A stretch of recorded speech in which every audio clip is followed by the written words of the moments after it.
Welcome back my YouTube channel science with JS.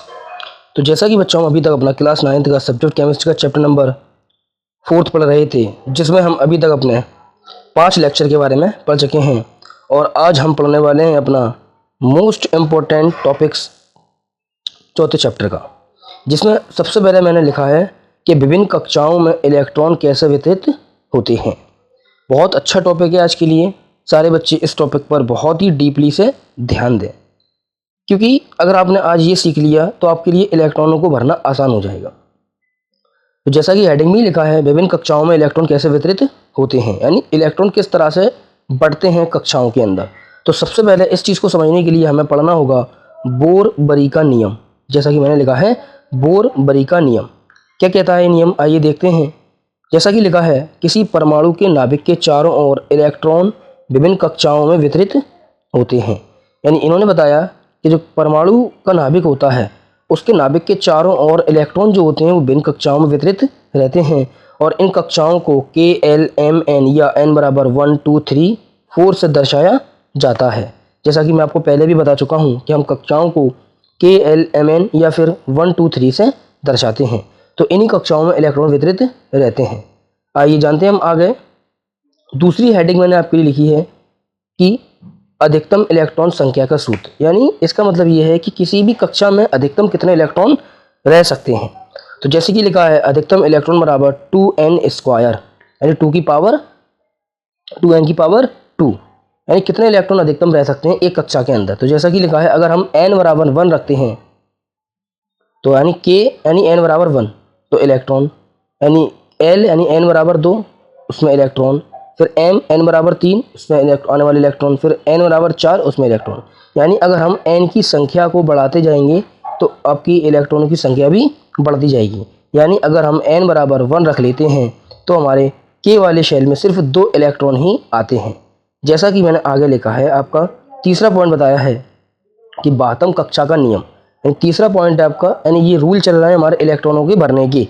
सबसे पहले हमने पढ़ा बोर-बरी का नियम, दूसरा हमने पढ़ा कि कितने कक्षाओं में इलेक्ट्रॉन कितने रह सकते हैं, तो 2n की पावर स्क्वायर। तीसरा हम पढ़ने वाले हैं 12वीं कक्षा का नियम, यानी कितने कक्षा इलेक्ट्रॉन 12वीं कक्षा में रह सकते हैं। तो जैसा कि लिखा है, किसी परमाणु की बाहरी कक्षा में अधिकतम 8 इलेक्ट्रॉन हो सकते हैं, इसे ऑक्टेट रूल कहते हैं। यानी किसी भी परमाणु की जो कक्षा होती है उसमें 8 से ज़्यादा इलेक्ट्रॉन नहीं रह सकते, यानी 8 ही इलेक्ट्रॉन उसमें रहने वाले हैं किसी भी परमाणु की बाहरी कक्षा में, और इसे ही हम ऑक्टेट रूल कहते हैं। यानी कभी आपसे अगर पूछा जाए कि ऑक्टेट रूल क्या होता है, यानी अष्टक नियम क्या होता है, तो आप सिर्फ यही पॉइंट्स लिख सकते हो कि किसी परमाणु की बाहरी कक्षा में अधिकतम 8 इलेक्ट्रॉन हो सकते हैं, इसे ही हम अष्टक नियम यानी ऑक्टेट रूल कहते हैं।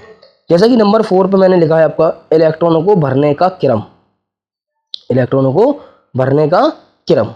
तो आइए जानते हैं हम इलेक्ट्रॉनों को किस तरह से भरते हैं। तो जैसा कि लिखा है, इलेक्ट्रॉन कम ऊर्जा वाली कक्षा उप कक्षा से भरना शुरू करते हैं। यानी सबसे पहले जो इलेक्ट्रॉन भरा जाता है वो उस कक्षा में भरा जाता है जिसकी ऊर्जा सबसे कम होती है। यानी इलेक्ट्रॉन कम ऊर्जा वाली कक्षा से, यानी कम से ज़्यादा की तरफ इलेक्ट्रॉन भरने जाते हैं।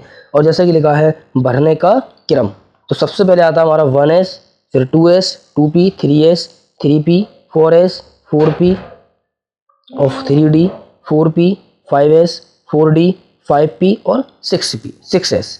तो ये हमारी कक्षाएं हैं। यानी k के अंदर आती है 1s और l के अंदर आती है 2s और 2p। जैसा कि मैं आपको पहले ही कक्षा के बारे में बता चुका हूँ, ये हमारी होती हैं उपकक्षा, सब शेल, यानी सेल के अंदर आती हैं सब शेल। तो ये हमारा हो गया नंबर 4। उसके बाद हम पढ़ते हैं आपका नंबर 5 पे हुंड का नियम। तो याद रखना बेटा, ये हुंड का नियम है। क्या है ये? हुंड का नियम। सारे बच्चे ध्यान दें, इसमें आपका हुंड का नियम। तो हुंड का नियम क्या कहता है कि एक ही उपकक्षा जैसे PDF के सभी ऑर्बिटल्स में पहले इलेक्ट्रॉन अकेले अकेले भरे जाते हैं।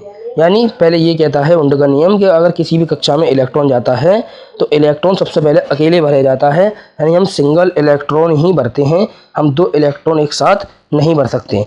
उसके बाद ही जोड़ी यानी पेयरिंग बनती है। यानी सबसे पहले हम कक्षाओं में एक एक इलेक्ट्रॉन भर देते हैं, एक एक इलेक्ट्रॉन भरने के बाद फिर हम कक्षा में डबल इलेक्ट्रॉन करना स्टार्ट करते हैं, यानी पेयरिंग करना स्टार्ट कर देते हैं। तो ये था हमारा 5वां पॉइंट जिसमें हमने पढ़ा हुंड का नियम।